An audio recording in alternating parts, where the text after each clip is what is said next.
Les amis, première émission de cette année 2025. On a quitté le plateau et c'est d'ailleurs la promesse de cette année. Salut mon cher Hamza, j'espère que tu vas bien. Salut Manu. On a quitté notre plateau parce qu'on va essayer de vous faire voyager, on va essayer de bouger un petit peu dans cette saison. Et la première étape, mon gars, on s'est dit, vous l'avez reconnu de toute façon, vous l'avez vu dans le plan, on s'est dit allons rendre visite à notre pilote de F1 préféré. Et on est donc chez Isaac Hadjar qui nous accueille aujourd'hui à quelques semaines de la présentation de la voiture, à quelques semaines aussi également du début d'une saison qui va être incroyable, la saison 2025 de Formule 1. Monsieur Isaac Hadjar, bonjour.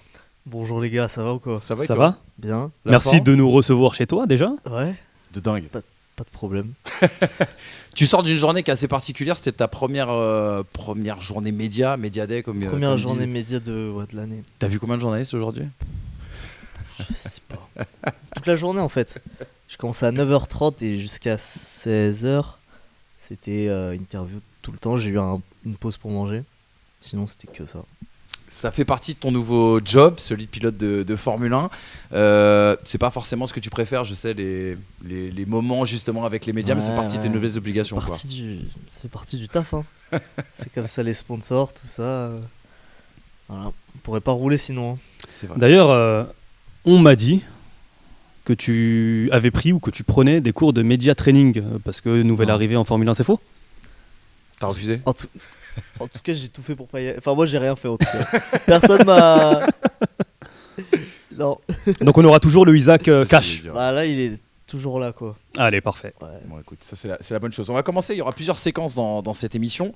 On va essayer de faire un truc ludique. L'idée c'est d'avoir une discussion, pas faire une interview formelle comme tu as pu le faire tout au long de la journée et de t'offrir un moment qui soit un petit peu plus agréable.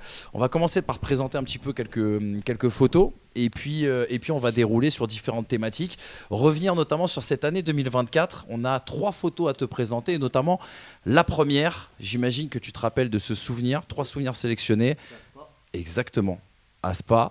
Dans le micro. Ouais, si tu peux, Isaac, s'il te excuse-nous, plaît. si tu peux garder le micro. Pardon.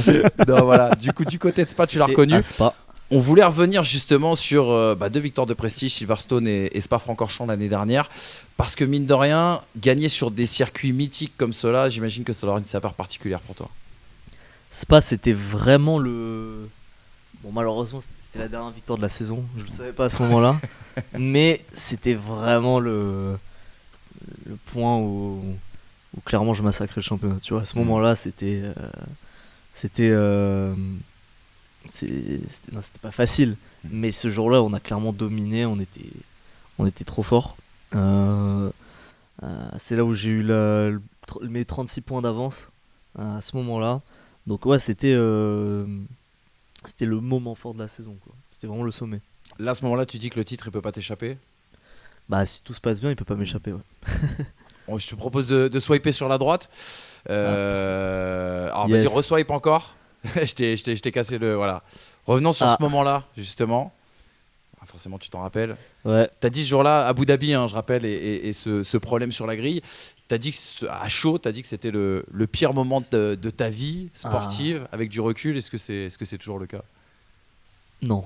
Non. C'est pas le plus dur mentalement. À ce moment-là, c'est juste tellement, c'est plus frustrant. C'est pas le plus dur, c'est vraiment frustrant parce que moi, tu vois, j'aime me battre, tu vois. Et là, le scénario il est parfait. Mon rival il part deuxième, je pars troisième. J'ai une voiture à ce moment-là, elle marchait fort. On était grave en forme ce week-end-là. Je me suis dit, ouais, c'est le scénario parfait. Je vais la gagner à la régulière et je vais être champion. C'est magnifique. T'arrives, t'as même pas l'opportunité de te battre que ça cale comme ça. C'était nul. Voilà, ouais, voilà, pas avoir l'opportunité de se battre, c'est super rageant. Voilà. Tu fais ce jour-là le meilleur départ de ta saison. Enfin, d'un point de vue Technique, temps de réaction, paraît-il. Technique, c'est vraiment un problème mécanique qui t'empêche de partir. Ouais, C'est pas ouais, une sur erreur la humaine, c'est ça que je veux procédure, dire. elle était.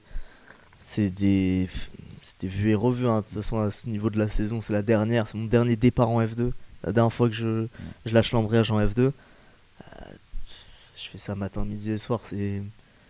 Là, c'était vraiment. Fallait que ça tombe. Problème mécanique à ce moment-là. C'était juste. Ouais, déprimant quoi.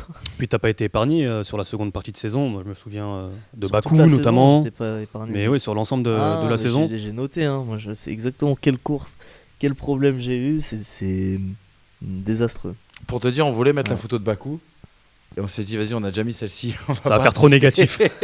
On va pas insister justement sur tout ça. Si tu peux swiper une dernière fois, il y a une dernière photo qui pour nous est importante. Ouais, si tu peux aller dans l'autre sens, excuse-moi, c'est pas fait dans l'ordre. Bravo, Les gars. trophées, les trophées FFSA, le fameux volant d'or. Et ça, c'est une journée Le forcément. fameux volant d'or qui est là, juste là d'ailleurs. Exactement. Ouais, il est. Ouais. Juste derrière. Il a disparu du décor. Journée importante à plusieurs titres.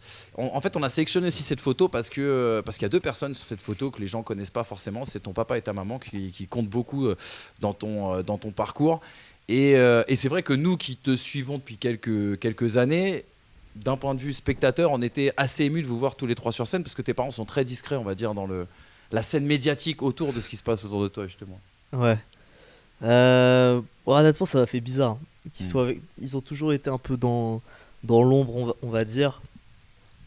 Là, de les avoir sur scène, j'étais un peu gêné, tu vois. Ouais. Mais bon, c'est mes parents. Dans le sens pudique du terme, tu veux dire? Exactement. Ouais. Moi, on est très pudique. Très discret. Mais bon, une fois que tu l'acceptes, au final, tu passes un très bon moment. Voilà, j'étais vraiment content pour eux. Et le fait d'arriver aujourd'hui en Formule 1, je ne vais pas parler de consécration, mais est-ce que tu considères que c'est un aboutissement aussi pour eux? Parce que ça fait plus d'une décennie que vous C'est travaillez leur tous ensemble. aboutissement à eux, vraiment. C'était vraiment me mettre un pied en F1, tu vois. C'est tellement dur en tant que parents. Le chemin, il est vraiment dur. Il est vraiment dur, ils ont vraiment souffert. Et là, maintenant, ils ont réussi leur mission, en gros. C'est dropper leur fils en F1. Et maintenant, moi, je vais faire mon truc. Mais ils ont plus cette angoisse, on va dire. On rappelle le contexte de cette journée. Là, c'est les trophées FFSA, donc le soir, les trophées du sport automobile. Et en fait, tu arrives à la bourre à cette cérémonie. Mais tu as une bonne raison, en fait. C'est ça. Je suis allé en Italie à Faenza signer mon contrat. Mhm. Mon contrat d'F1 avec Helmut. Voilà, c'était une belle journée. Tu l'oublieras jamais, celle-là. Ah non. Ah non, pas du tout. 19 décembre, est-ce que 19 décembre, donc jour de la signature de ton contrat, à quel moment toi tu l'as appris que tu serais en F1 la saison 2025?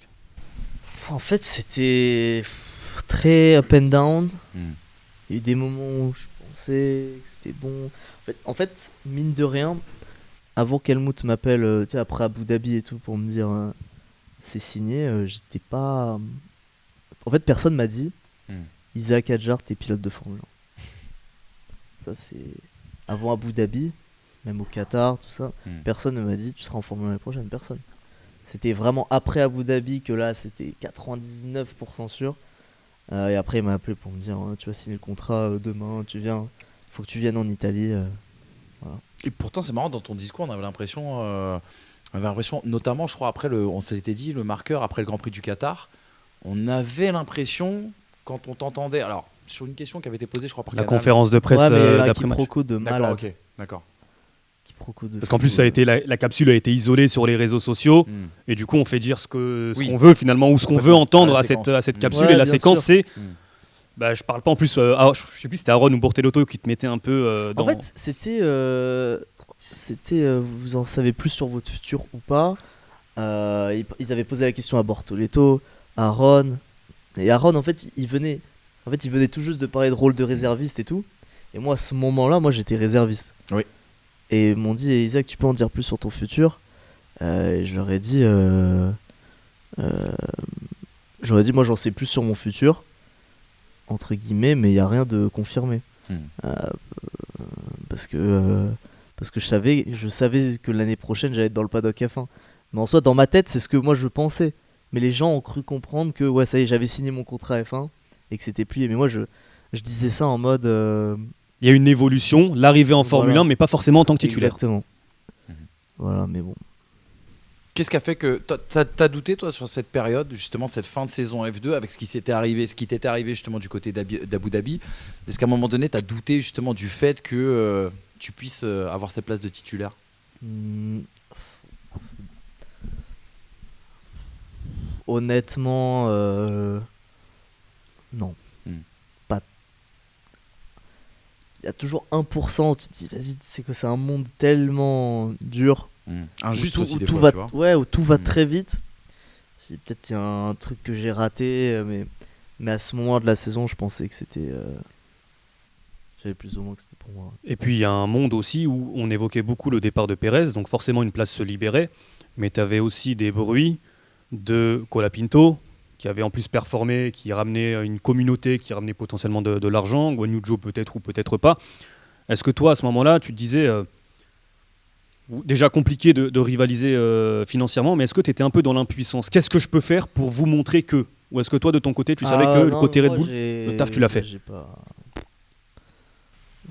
J'ai entendu, hein, comme tout le monde, hein, mais j'ai pas du tout. Tu veux que je fasse quoi? Ouais, tu restes dans ta bulle Moi, j'essaie juste de gagner mon truc en F2, de faire bien.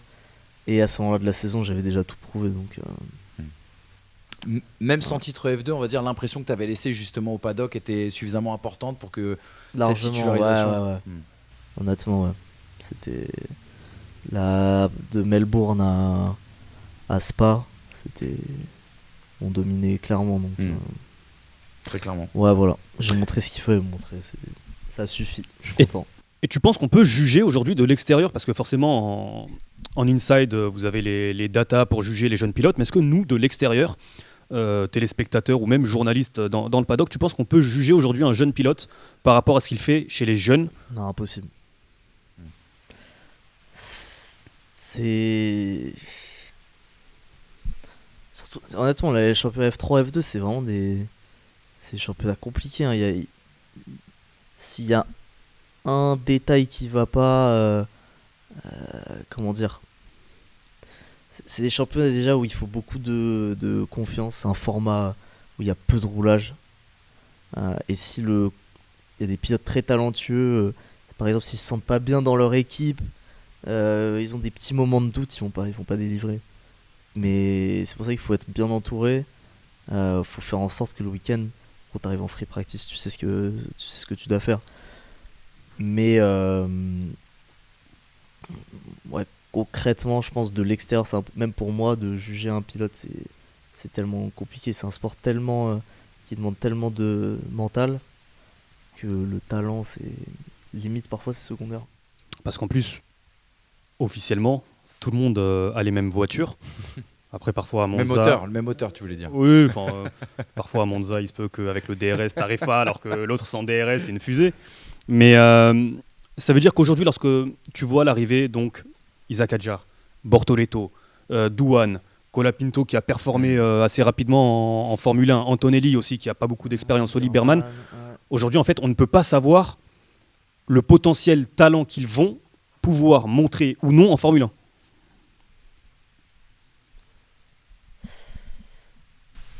Ça veut surtout aussi dire qu'il y a plein d'autres mecs qui ont le niveau d'aller en F1. C'est surtout ça, tu vois. Eux, ils ont prouvé qu'ils allaient vite. Mais ça veut juste dire notre génération, elle est costaud et qu'il n'y a juste pas assez de place pour tout le monde. C'est surtout ça. Mais ouais. Quand tu prends la liste justement des nouveaux rookies, il y en a certains que tu as côtoyés depuis de nombreuses années. Lequel pour toi pourrait justement crever, à part toi bien évidemment, parce que nous on est convaincus, lequel pourrait crever l'écran justement et montrer un potentiel en Formule 1 assez... Lequel tu sens le plus fort, on va dire, parmi tous ces rookies? T'as le droit de pas être impressionné par eux. Hein.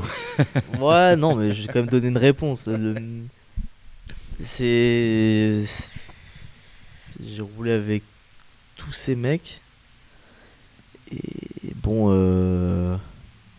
Birman, on sait qu'il fait des coups d'éclat. Mais tu vois, pour moi, Antonelli, c'est vraiment un talent. Tu vois. Okay. C'est vraiment en termes de pile, vraiment juste vitesse pure. Il est vraiment fort.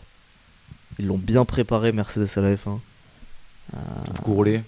Il a beaucoup roulé. Il sait très bien c'est quoi une Formule 1. Il n'y a pas de. Voilà. Juste à titre de comparaison, par rapport à toi, par exemple, ça représente quoi en termes, tu vois, de volume, d'écart de volume, la préparation Antonelli et la préparation Adjar jusqu'à présent? En kilomètres, il doit avoir 20 fois plus que moi. Ok. Je sais pas, je dois un truc comme ça.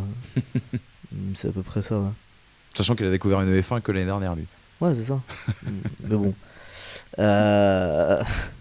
Et je pense vraiment, face à Russell, en tout cas sur les séances de qualification, il va lui donner du boulot. Hein. Je pense vraiment qu'il va lui donner du boulot. Après, le dimanche, ça va être beaucoup plus compliqué, naturellement, mais je pense qu'en vitesse, il va être fort. Ouais. Moi, j'avais une petite question à te poser, parce que tu as dit qu'à partir d'Abu Dhabi, c'est là qu'on a commencé à te dire que les choses se précisaient en termes de titularisation en Formule 1. Qu'est-ce qui a compté le plus, l'impression que tu as laissée en F2 ou l'impression que tu as laissée sur la séance d'essai qui a suivi justement le dernier Grand Prix de la saison de Formule 1, où on rappelle, tu es monté dans la RB20 et tu avais en maître étalon Yuki Tsunoda à côté. Cette journée, c'était juste le petit supplément que je pouvais lâcher, tu vois. À ce moment-là, c'était le bonus. Mais le sale boulot, je l'ai fait en F2. C'est là où j'ai mérité ma place. C'est toutes ces perfs-là. Et cette journée d'essai, elle n'a pas permis de convaincre certaines personnes, justement au sein du giron Red Bull, que c'était toi absolument. En tout cas, si la décision a été déjà prise, en tout cas, elle l'a juste renforcée, ça c'est sûr. Okay. Voilà. Et en quoi consistait le programme de cette journée de roulage? Moi, c'était pas trop de réglages sur la caisse. On a essayé 2-3 trucs, hein, bien sûr. Il y avait une partie test aéro, donc la partie un peu chiante pour moi, mais importante pour eux. Et honnêtement, c'était ma première vraie journée de roulage. C'est-à-dire, c'était la première fois que je faisais plus que 10 tours, tu vois. Parce que j'étais habitué au FP1. J'avais fait que ça des FP1 avant. Et là, c'était ma première journée complète. Beaucoup de trains de pneus. Donc moi, j'ai pu toucher à tout, en fait. Run course, voiture lourde et short run. Hein. Je me suis bien amusé. Hein. Et dans quel aspect t'as été peut-être le plus surpris par la Formule 1? Dans quel aspect aussi t'as le plus appris durant cette journée? Ouais, le plus compliqué pour moi, c'était le travail sur la mise en route des pneus, le warm-up des pneus. En F1, c'est compliqué. C'est parce que tu as un target précis à atteindre avant de commencer ton tour. Et en fait, les pneus avant, ils descendent très vite. En tempé, les pneus arrière, tu mets juste un peu d'accès. Il y a tellement de torque que ça monte. Du coup, il faut trouver un moyen de maintenir un équilibre entre les 4 pneus. Ça, c'est super compliqué à faire, tu vois. Ça, c'est juste un exemple. Et après, sinon, c'était sur les run courses, la Red Bull était vraiment... ça m'a surpris à quel point elle était forte. En course, la dégradation des pneus, elle était très faible. T'as senti contrairement à la F2 où c'est plus compliqué, je pouvais vraiment pousser. Ouais. Il y a une... sans te demander la réponse, parce que tu n'as peut-être pas le droit de nous le dire, mais on sait que Tsunoda est aussi monté dans cette voiture. Est-ce qu'il y a un outil de comparaison? Est-ce que toi, en fait, est-ce qu'après cette séance d'essai, tu as pu te comparer en termes de performance par rapport à Yuki, justement? C'est compliqué parce que déjà, on n'était pas sur les mêmes pneus. Il avait du coup, lui, il faisait les Pirelli tests, moi, je faisais les rookie tests. Donc, moi, j'avais les pneus de 2024, lui, il avait les pneus de 2025. Donc, c'est pas vraiment les mêmes pneus, mais en perfo, c'est kiff-kiff, je pense. Et oui, clairement, on était... ça se valait. Hein. Je vais pas inventer, je vais pas dire non, en fait, j'étais moins... Ça se valait en chrono et les ingés, ils étaient contents. Donc voilà, moi, je m'étais senti à l'aise, mais bien sûr, après, c'est normal, au bout d'une journée, à faire des tours comme ça, c'est sûr que je vais être compétitif à un moment donné. Hein. Je vais pas être à une seconde des temps alors que tu me donnes toute une journée de roulage. C'est impossible. Donc, non, je me sentais à l'aise. Ouais. Et justement, dans cet aspect apprentissage, tu as roulé encore en ce début d'année à Imola, c'est ça?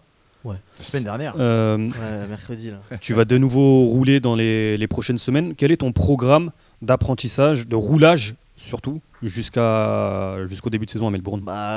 Plus de simu qu'autre chose. Hein. C'est très limité. Et ça aide le simu? Ouais, quand même. C'est honnêtement... bien sûr, les G, tu peux pas les reproduire, mais la physique, le feeling de la voiture, c'est assez impressionnant. Et moi, il me reste. J'ai 1 jour et demi à Bahreïn. Ok. Et Yuki, il a 1 jour et demi. On Mhm. partage la même voiture. Et avant ça, il y a le filming day à Imola. J'ai le droit à 100 km. Ça va passer vite. Hein. 100 km et avec la nouvelle voiture. C'est à peu près tout hein, avant d'entamer la saison. Et c'est quoi ta plus grande appréhension d'ordre technique sur la Formule 1, la gestion des pneus, l'évolution du poids de la voiture, par exemple, rouler sur une piste froide. Est-ce que tu as des appréhensions comme ça où tu te poses encore des questions? C'est une bonne question, pas te mentir. Je pense piloter une F1 tu vois, dans des conditions changeantes, en slick, honnêtement, elles sont tellement compliquées à piloter. Elles partent tellement vite, il y a tellement de puissance. Tu peux vite te faire avoir. On a vu les rookies sous la flotte au Brésil, tu vois comment c'était très dur. Donc c'est sûr dans des conditions changeantes ça va être un peu compliqué, et aussi juste découvrir des nouvelles pistes, tu vois. Découvrir des nouvelles pistes dans une Formule 1, ça va sur des week-ends sprint en plus où j'aurais même pas le temps de voilà. Séance d'essai, ouais. Ouais, donc tu vois ça va être compliqué, je le sais. Et j'imagine que pour les jeunes, vous êtes plusieurs rookies dans ce cas-là, évidemment, cette saison. Le plus important, c'est la vitesse d'apprentissage.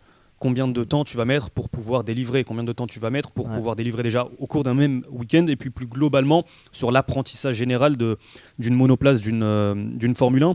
Comment toi, avant le début de saison d'ici Melbourne, tu fais pour travailler, pour justement chercher à gagner le maximum de temps possible dans l'apprentissage? Est-ce que c'est essayer de multiplier les heures au simu, ou est-ce que tu as d'autres éléments qui peuvent t'aider? Moi, c'est simple. Le mec que je vois le plus en ce moment, c'est mon ingénieur de piste. Donc déjà, c'est ça, c'est le travail sur le simu. Je peux pas aller prendre une voiture et aller rouler en vrai. Donc tout ce que je peux faire autre que le pilotage, ça je le fais. Je fais beaucoup de team building avec tous les gars, parce qu'on mine de rien, on parle de 700 personnes pour 2 voitures. Vous étiez combien chez Campos? Une dizaine. Ouais. Tu vois, et bref, après, oui, 700 personnes, on parle de toute l'usine. Mais là, j'ai tellement de boulot à faire. Enfin, on se rend pas compte, c'est pas juste tu montes dans la voiture, tu roules les procédures, les réglages sur NF1, c'est tellement compliqué que j'ai pas envie d'arriver à être débordé à Melbourne. Il faut déjà que je sache ce que je veux. Ouais. Et excuse-moi Manu, t'as combien de types de procédures à apprendre? On parle beaucoup des procédures, paraît-il, il y a des cahiers. C'est quoi exactement ces procédures? Je sais pas si t'as le droit de le dire. L'utilisation du volant qui fait 1 milliard de trucs. Mais c'est plus les contrôles sur le volant. C'est plus ça en fait. Et il y là, a alors, vraiment beaucoup. et à l'heure où on fait l'interview, justement, toutes les procédures sur le volant, c'est quelque chose que tu maîtrises. Ouais, totalement. Ok. Totalement. Complètement intégré. Ouais, honnêtement, ouais, totalement. Il y a quelque chose d'intéressant aussi dans ton éducation, c'est que tes parents ont souvent insisté sur le fait que tu sois un pilote, mais un pilote avec la tête bien faite. Je me rappelle de discussions il y a quelques années où justement il nous avait été expliqué que l'idée c'était que tu puisses traiter d'égal à égal justement avec ton ingénieur. Et je voulais savoir si justement aujourd'hui, maintenant que tu es arrivé au pinacle du sport automobile, que tu es en Formule 1, que tout devient beaucoup plus complexe, est-ce que justement ça peut pas te donner une petite longueur d'avance en termes d'adaptation, d'avoir cette approche-là? L'approche scientifique, tu vois. Voilà, exactement. C'est ça. Non, mais c'est vrai, je sais à quel point surtout de nos jours, la différence que tu peux faire avec ton groupe d'ingé si tu arrives à les suivre dans ce qu'ils disent, sans qu'ils aient besoin de vulgariser. Tu prends une longueur d'avance sur les autres. Voilà, pour moi, on est tous des pilotes rapides. On peut tous aller vite sur un tour, mais le travail que tu fais à l'extérieur de la voiture est tellement énorme. Donc que voilà, et j'espère que ça va payer. Et ça, c'est important pour la perfo, mais on imagine c'est important aussi pour ton intégration dans la structure, pour le respect, entre guillemets, aussi des gens qui vont travailler sur ta voiture. Enfin, c'est quelque chose pour toi qui est important aussi à ce niveau-là? Ouais, c'est surtout à ce niveau-là en fait. Hmm. Pour moi, c'est ouais, c'est que ça. C'est le savoir que Isaac, quand tu bosses avec lui, ça va vite. Pas besoin de prendre des gants. Tu vois ce que je veux dire? C'est très. Ouais, il faut que les ingés se disent putain, quand on bosse avec Isaac, ça va. C'est facile, on va dans la bonne direction. Il sait nous emmener dans la bonne direction. Il sait ce qu'il veut sur la voiture. Il sait ce qui fait avancer une voiture. Isaac, il y a un thème évidemment que tu disais Manu, hein, que tu as souvent évoqué avec nous justement, la volonté, et je reprends tes termes, c'était l'entretien que l'on avait fait l'année dernière, de challenger tes ingénieurs et de les bombarder de questions. Ouais. Là, tu arrives dans un univers, la Formule 1, que tu ne connais pas. Tu n'as pas d'expérience en Formule 1. J'ai encore plus de questions. Tu vois. Ouais, mais C'est génial. du coup, est-ce que dans cet aspect-là, tu vas avoir des ingénieurs qui ont évidemment beaucoup plus d'expérience?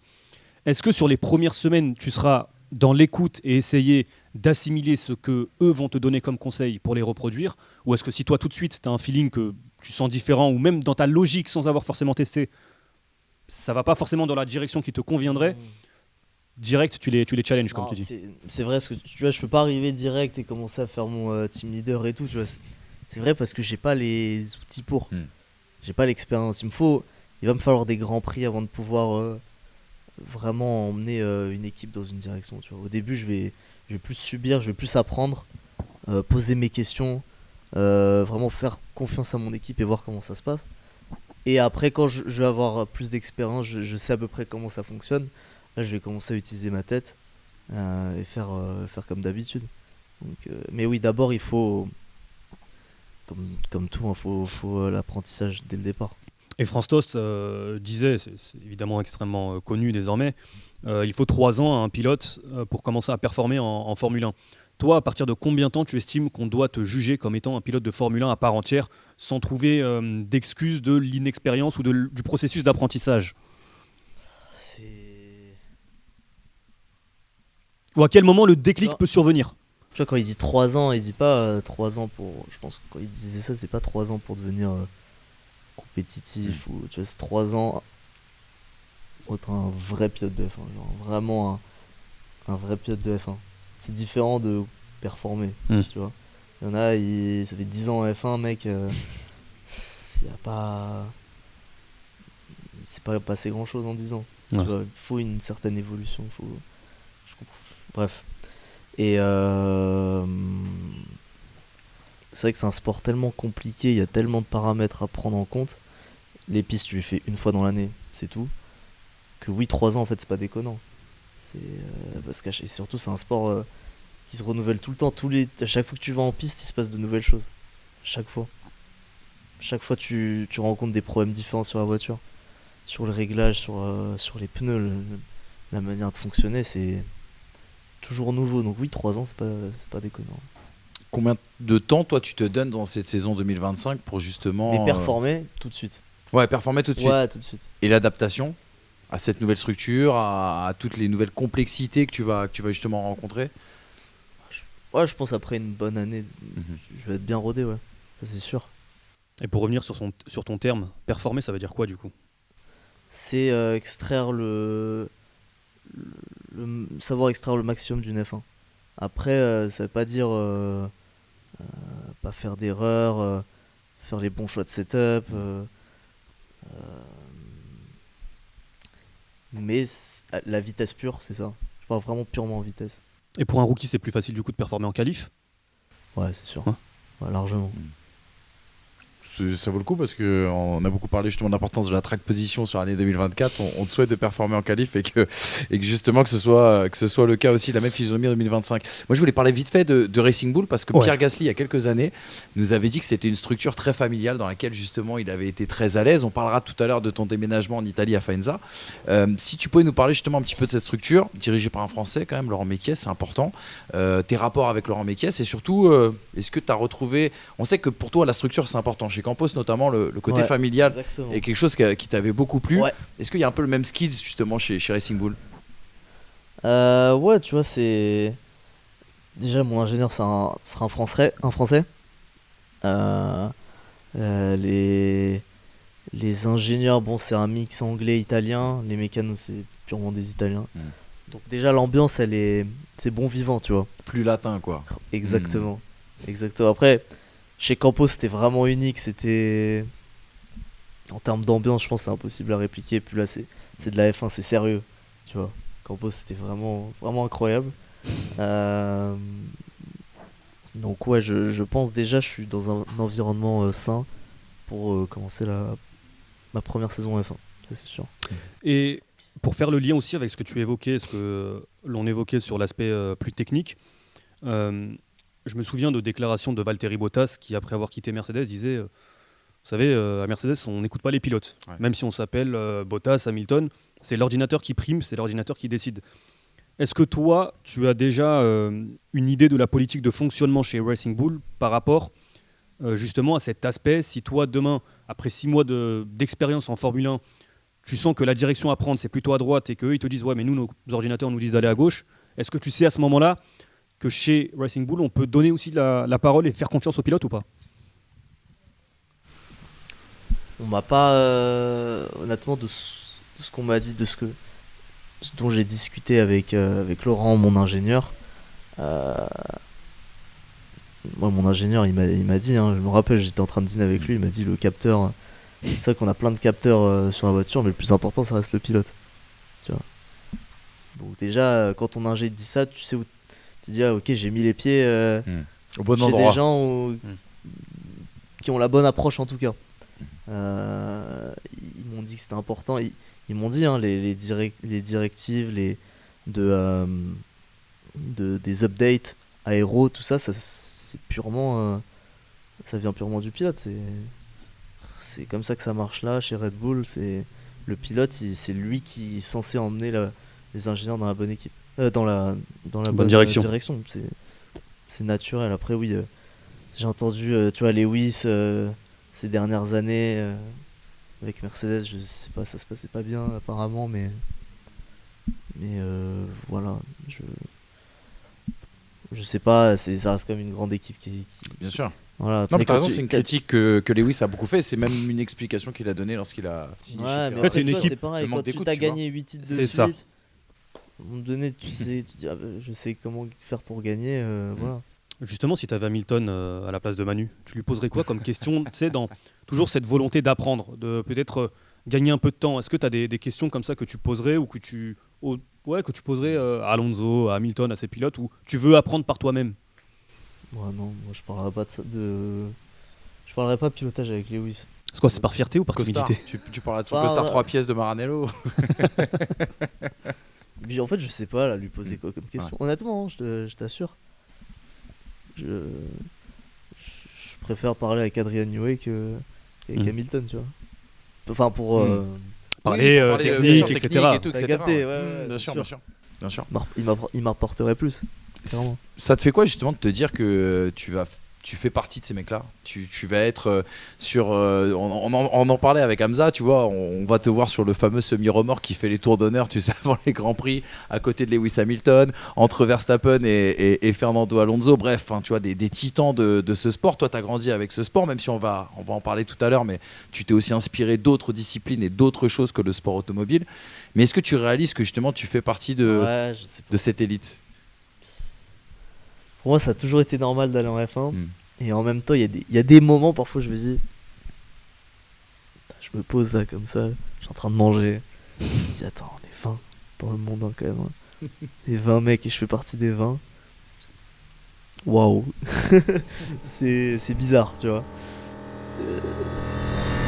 Depuis plusieurs mois, certains membres First Team ont rejoint Trade Republic et c'est d'ailleurs cette banque qui sponsorise cette vidéo. Aujourd'hui, on vous explique pourquoi on a fait ce choix. D'abord, et c'est le plus important, on veut être associé à une banque sérieuse qui a 8 millions de clients et disponible dans 17 pays de l'Union européenne. Parmi les grandes nouveautés de 2025, tu pourras utiliser ton compte courant avec un IBAN français. On voulait aussi se simplifier la vie. Vous savez qu'on voyage beaucoup aux États-Unis et avec Trade Republic, les retraits sont illimités et gratuits à partir de 100 € au meilleur taux de change. Et si quelqu'un doit parler un petit peu plus précisément de Trade Republic, eh bien c'est forcément Mathias Bacchino, le directeur Europe de la banque. Trade Republic, c'est une banque. C'est une banque allemande, mais qui est présente partout en Europe et qui a comme caractéristique principale, et c'est ce que je défends sur les réseaux, la volonté de vous faire gagner de l'argent, ce qui est un peu original pour une banque. C'est mobile, digital, et ça permet soit d'investir, soit d'épargner. Donc je voulais juste vous montrer ça, voilà, parce que c'est une carte qui est un miroir. Elle est faite dans le même matériau que le Cybertruck de Tesla, tu sais. Et cette carte n'a pas de frais, voilà, du tout. Donc vous pouvez retirer partout dans le monde un distributeur automatique au-dessus de 100 €, zéro frais. Vous n'avez pas de frais de change. Et ça, quand on voyage, ça peut être Et en plus de tout ça, tu as du SafeBack sur ta carte. Et les montants que tu as sur ton compte courant te rapportent automatiquement de l'argent. Si toi aussi tu n'es pas familier avec tous ces termes, on te conseille de prendre le temps d'étudier la question et d'aller sur l'application Trade Republic avec pour seul but de faciliter l'épargne, l'investissement et la dépense. On va faire un petit moment ludique en fait. Et justement, l'idée des quelques questions qu'on va te poser, c'est de ne surtout pas parler de sport automobile. Parce qu'il n'y a pas que ça dans la vie. Et parce qu'aussi, c'est vrai que le grand public ne le sait peut-être pas ou le sait à travers certaines de tes qualités. Mais tu es quelqu'un qui est, on va dire, qui brasse suffisamment large pour ne pas parler que de sport automobile. Et on voulait parler justement de tes autres passions, ce qui peut permettre justement au grand public de mieux te connaître. Le premier Petit sujet... détail, excuse-moi. Ouais. Il s'est redressé tout de suite. Ouais, bah oui, Vous savez direct, bah oui, c'est plus pareil. Là, il est intéressé. En plus, on va parler peut-être de. Ouais, je suis intéressé. Et d'ailleurs, c'est la première question que je voulais te poser. On va parler de sport de combat. On a lu, entendu que tu avais grandi avec ce poster de Mohamed Ali dans ta chambre, que tu as fait beaucoup de judo, si je dis pas de bêtises, et maintenant il y a le MMA. Tu as l'air complètement fondu de MMA. J'ai même l'impression parfois que tu es plus passionné par le MMA que par le sport automobile. Largement. C'est dingue. Non, mais C'est dans ton largement, quotidien, quoi. À regarder en tant que fan, Ouais. tu vois, oui, et même et le MotoGP aussi. Tu vois, D'accord. quand je regarde un Grand Prix de Formule 1, j'ai l'impression de faire mon boulot, tu vois. Vraiment, je suis là pour analyser et tout. Quand je regarde un Grand Prix de MotoGP ou un combat, j'ai le cœur qui bat fort, j'ai la pression, tu vois. Je me mets à la place des gars parce qu'ils font des trucs extrêmes. Donc, je le suis avec une plus forte intensité, c'est sûr.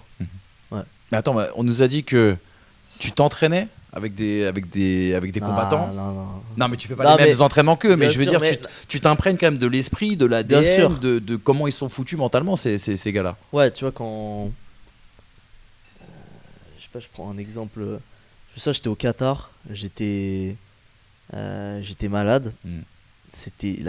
Les conditions, je me souviens, c'était vraiment physique. C'était vraiment dur. Musculairement parlant, on parle, et il faisait un peu chaud, mais ça va. Putain, là, c'est vraiment dur. Et je me souviens, il y avait mon pote qui combattait. J'avais vu son combat, je sais pas, 3 heures avant. Et une vraie guerre, tu vois. Je me suis dit, là. Tu vois, je peux pas faire le fragile, là. Des mecs qui font tellement pire.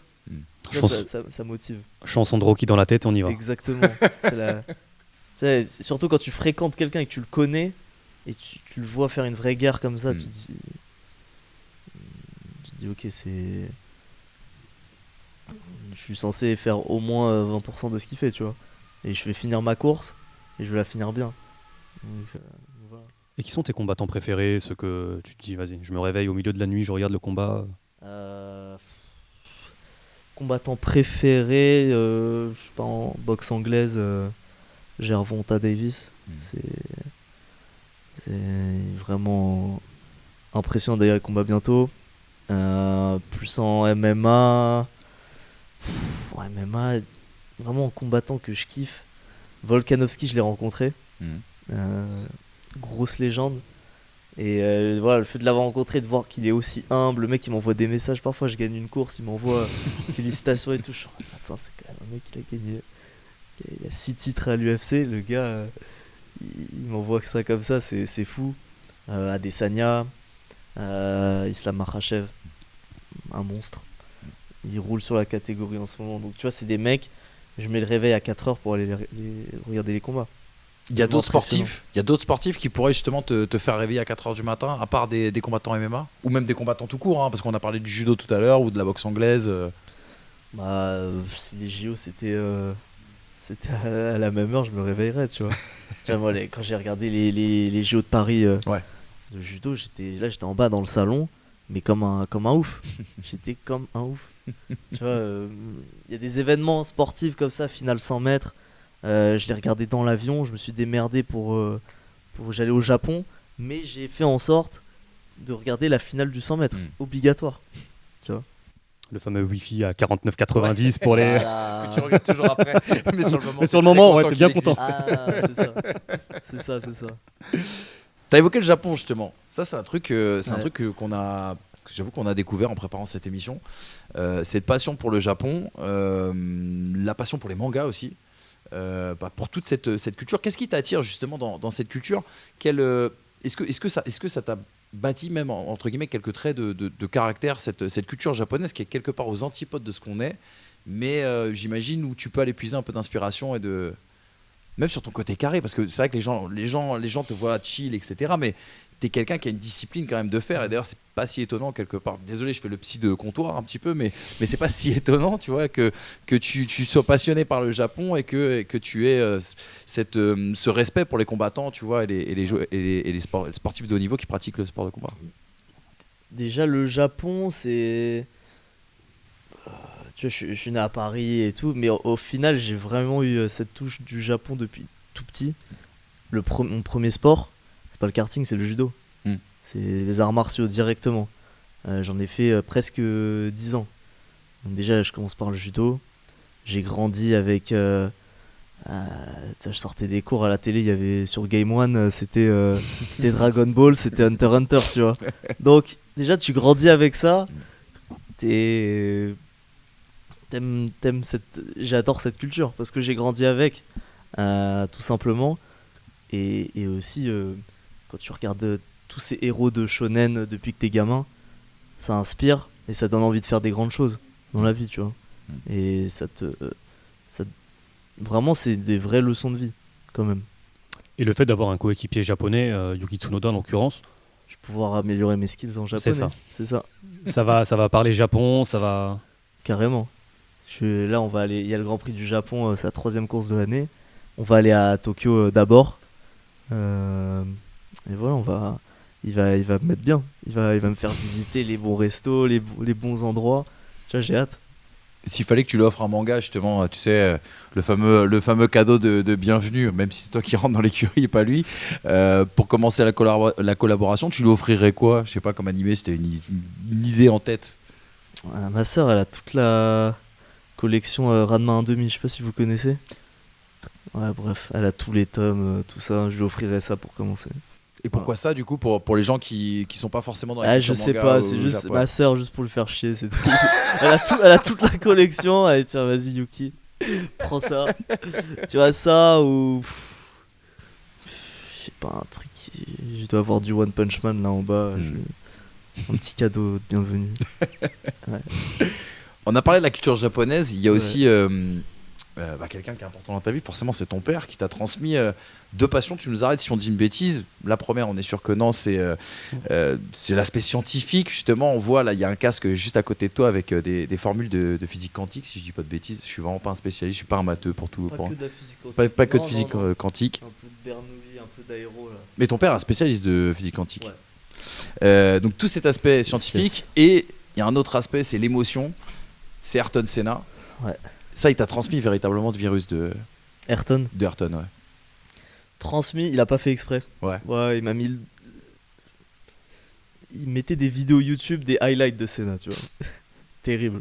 T'es là, t'as 5 ans, tu regardes ça, c'est terrible. C'est casque jaune qui détruit tout le monde, magnifique. Et le fameux documentaire de Senna. Ouais. Ah, lui, il m'a éteint. Il m'a abattu, j'étais en pleurs et tout. C'était. Parce que tu sais, je découvrais sur le tas. Je savais pas qu'il était mort. Tu vois. Je découvre le personnage à travers un documentaire. Et là, Ouais, tu prends l'énorme claque. Terrible. T'as une réplica d'ailleurs du casque de Senna. Ouais. Je l'ai eu pour mon anniversaire Mhm. de 87 quand il était chez Lotus. Énorme. Il est magnifique. Magnifique. Du coup, Japon, Brésil aussi, ou la hâte de Vas-y, découvrir j'ai un nouveau hâte. pays? Ouais. Là, j'y étais en tant que réserve. Mm. C'était ma première fois au Brésil, première fois à Sao Paulo. C'est grand. C'est grand. Et bien, c'était stylé. Lewis dans la McLaren de Senna là. c'est J'étais dingue, ça. en bord de piste. T'as entendu le bruit? Bah, Non, mais je sais pas, tu vois. Non, mais c'était une relance pour que tu on nous l'a parles justement de entendu, l'émotion que t'as j'étais- subie, que t'as eu surtout. ah ouais. Impressionnant. Mais en vrai, question un peu pour nous, communs des mortels. Quand tu fais comme ça des déplacements, que tu dois te rendre dans des pays qui t'excitent, tu te rends là-bas combien de temps avant pour visiter? À quel point ça peut ou non perturber ta préparation? Enfin, comment ça se passe? Bah, déjà, faut prendre en compte le Décalage horaire. jet lag, quoi. Ouais. C'est. Quand tu fais marche arrière de 7 heures, c'est bien de. Tu dis, vas-y, je décolle le lundi. Et comme ça, t'as mardi, mercredi, jeudi, c'est journée média, tout ça pour te phaser, tu vois. Et après, ça commence. Et après, c'est des pays, t'as pas envie de sortir. Hein. C'est dangereux. Ouais. C'est surtout Là, si quand t'es t'es Interlagos, je pilote pense de que- F1, c'est pas l'idéal. La question qui me vient à l'esprit, en fait, c'est parce que c'est une très bonne relance que tu as fait tout à l'heure. Tu as parlé du tour de Lewis Hamilton justement dans la McLaren d'Ayrton Senna, avec le bruit de ses moteurs sur un V10, me semble-t-il, au début des années 90. La dernière fois qu'on t'a vu, tu nous as dit la F1, c'est vraiment quelque chose de. Comment t'avais dit? Effrayant, je crois. C'était ça le qualificatif que tu avais par rapport à ce que tu connaissais de la F2. Mais moins bien que l'avion, je crois aussi. En termes de sensations, l'avion, c'était. Dingo.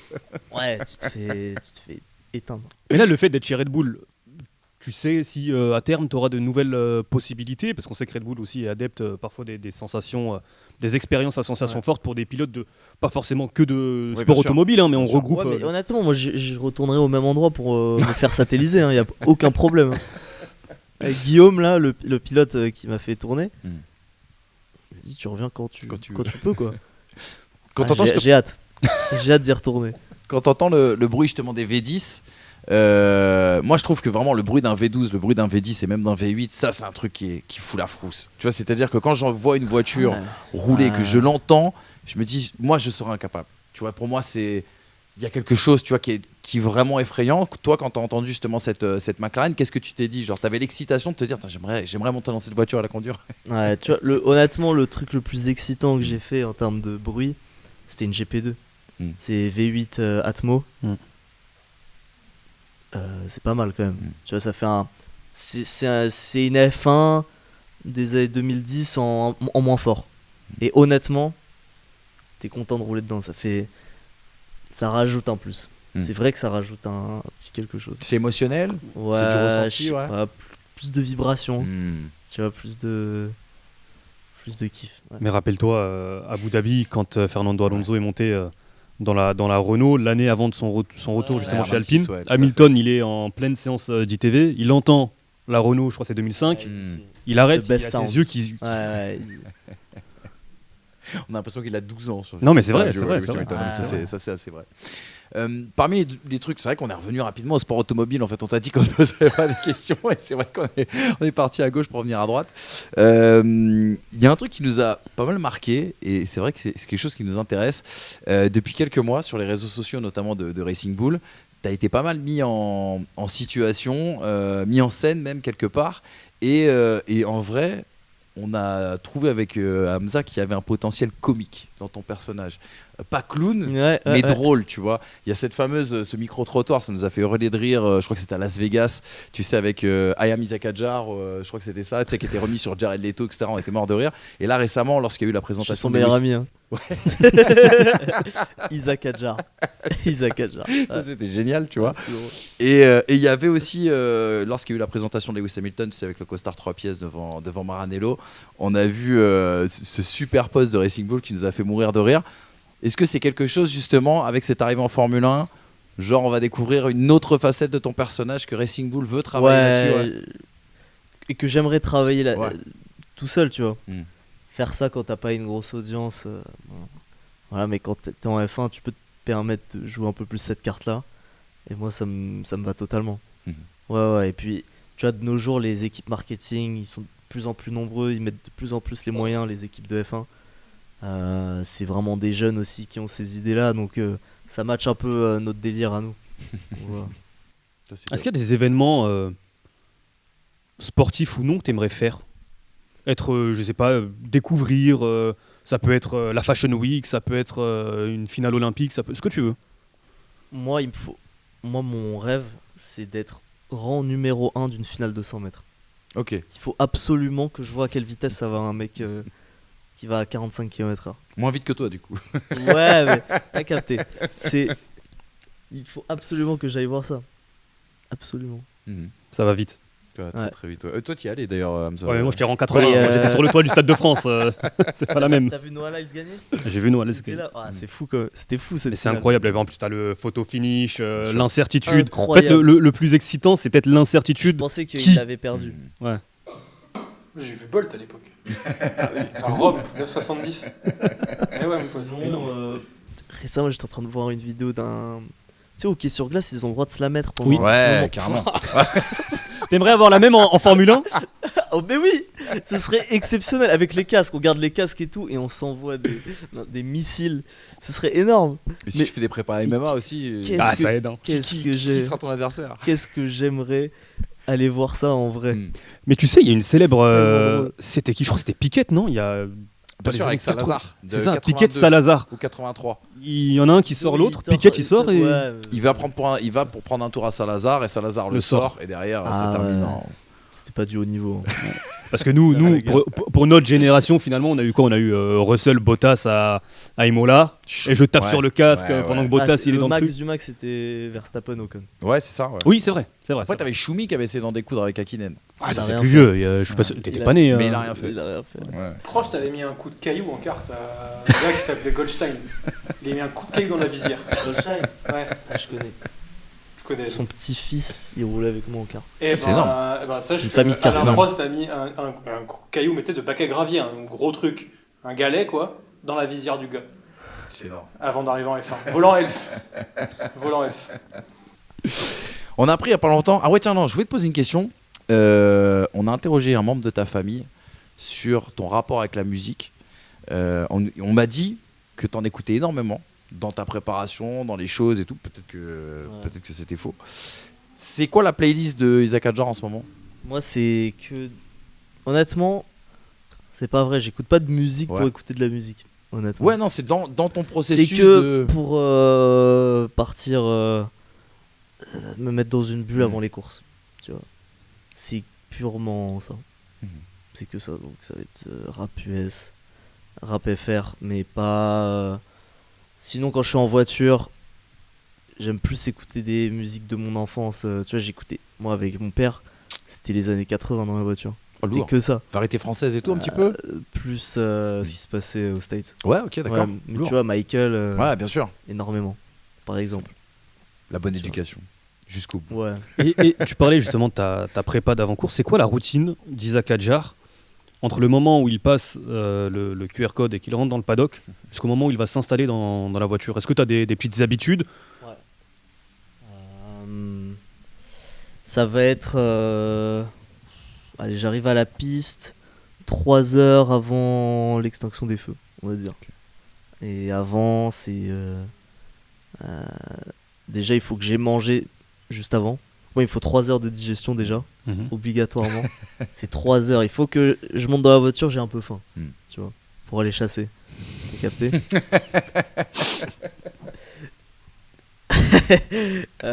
C'est meeting avec les ingés. Où je revois ce qu'on a vu la veille. Ça peut être une petite sieste si j'ai le temps. Et après échauffement avec mon traîneur. Je revois un tout dernier point avec les gars. Et après je m'habille. Je me mets dans la bulle. Et après on monte dans la voiture. C'est à peu près ça le plan. Ok. Ouais. La dernière question sur tes hobbies, on a appris il y a pas longtemps que tu es un formidable jongleur. J'ai fait ramener des œufs. Je fais ramener des œufs pour me dire vas-y teste, mais en vrai on est quand même chez toi, tu vois, Ouais, on est bien accueillis, le parquet est de très bonne Ça se fait pas qualité. trop, quoi. C'est pas le Ça se fait pas c'est trop. pas le but. même si je vais pas rater. Hein. J'imagine tu vas voir. j'imagine que si tu l'as dit c'est que Non. c'est que tu as Au cas où, l'erreur est humaine. t'as appris ça comment, genre c'est venu comment ça, le fait de jongler et tout, etc. C'est quelque chose que tu voulais maîtriser déjà de base. Ouais, mais vas-y, parce que je voyais les pilotes faire ça et je me dis, putain, pour la coordination, c'est bien. Ouais, c'est vrai, C'est un skills qu'il faut que j'apprenne. Mhm. Et mon entraîneur avant, il me l'avait appris. Il m'avait appris ça avec facilité. C'était- Tu jonglais quoi c'est quoi, 3 objets? Ouais, au mieux. Au mieux. 4, c'est pas possible. Ouais. Je disais, ouais, jonglage et tout, Mm. mais en vrai, le jonglage de base. Hein. Jonglage, une main, ouais, je sais faire une main. Bon, rien Ok. de fou. Hein. Dans ton actualité, l'actualité la plus chaude, c'est le choix de ton numéro 6. Est-ce qu'il y a une histoire autour et comment t'as fait ce choix-là, justement? Première carte que mes parents ils m'ont acheté, il y avait le numéro 6 dessus, quand il était livré. D'accord. Et j'ai pas changé depuis. Heureusement que c'était pas le 44. Ouais, c'est clair. Et surtout, ça attendu pas que le précédent, c'était Nicolas Latifi. Tu me diras, Nico Rosberg aussi a eu le 6. Donc, Ouais. On va essayer de redresser un peu la barre, tu vois. Tu parlais de up and down sur ta saison de F2. Oui. Rosberg. Enfin, Rosberg, Latifi. Oui. Maintenant, on va espérer. que ça a monté, ça a monté très très haut. Il est beau le 6. C'est beau le 6. C'est agréable à écrire. En termes de numérologie, t'es pas né le même jour que Mika Hakkinen? Si. C'est incroyable ça. Ça, c'est ouf. Du coup, t'as cherché à. Parce que t'étais pas né quand Mika Hakkinen est champion du monde, mais ça fait partie des pilotes justement qui t'inspirent un petit peu ou... Non, j'ai appris il y a pas longtemps. en D'accord, ok. Non. Ok, nickel. Revenons sur le stage de préparation du côté du Qatar. T'es parti combien de temps? Comment t'as travaillé? Et où on en est de la masse musculaire là Je suis resté là-bas un peu plus de 13 jours. 13 jours, je pense. Ok. Ouais, je pense. Et c'était. Déjà, j'ai commencé. J'étais malade à mort. Ok. Au nouvel an, KO. On me remet sur pied assez vite. Et je pars au Qatar. Il y avait le match de Paris, Trophée des champions, Paris ouais. contre Monaco. J'y vais et après je commence la préparation avec mon entraîneur qui m'a rejoint. Donc j'ai un nouvel entraîneur que Red Bull a mis en place pour moi. Et c'est vraiment... son boulot dans l'année, c'est Isaac Hadjar, quoi. Il est purement dédié à moi, il se déplace partout où je vais quasiment. Donc c'est génial d'avoir quelqu'un à disposition comme ça. Et on a eu la chance d'aller à Spire, le centre de performance. Et pendant un peu plus de 10 jours, c'était entraînement tous les jours, c'était génial. Explique-nous ce que c'est Aspire, parce que c'est connu du monde footballistique, sportif, ouais. footballistique notamment, mais Ouais, tu vois, c'est un hôpital, c'est un centre de performance, c'est un centre de réhabilitation, rééducation, rehab. Ouais, c'est Non, ça. et, rééducation, Tu vois, je ouais. voyais des mecs de la NBA qui passaient, Incroyable. des joueurs de foot. Donc c'est vraiment c'est le paradis si tu veux t'entraîner, c'est génial. Il y a tout ce qu'il faut. Dans ta préparation physique, on sait qu'elles sont très physiques, ces Formule 1. Qu'est-ce que tu as dû travailler et qu'est-ce qui te reste justement à travailler? Est-ce que le step entre F2 et F1 dans le foncier notamment que tu peux faire, c'est vraiment très différent? Tu travailles pas la même chose vraiment. F2 ça va être plus de la force parce que le volant c'est un tank. En F2 là ils vont baisser d'ailleurs la difficulté, mais vraiment c'était dur. Là en F1 tu te fais plus écraser. Donc tu vas travailler différemment ici. Tu vas travailler plus la nuque, et surtout c'est des efforts beaucoup plus longs. C'est tellement long, une course, une heure et demie. Dans des voitures comme ça, les gens se rendent pas trop compte. Tu perds beaucoup de flotte, donc ça va être beaucoup de courses, quoi. C'est des entraînements un peu chiants, je vais pas vous mentir. Mais c'est pas passionnant. Ouais. ton programme pour février, du coup, l'aspect physique a été traité. Maintenant, on se concentre sur la Formule 1, sur l'aspect technique, sur l'apprentissage ou... Les deux, Là, je vais avoir un mois de février super chargé. Je fais des dernières ultimes séances de simu à Faenza. Puis ensuite, je vais passer là 2 semaines à Londres.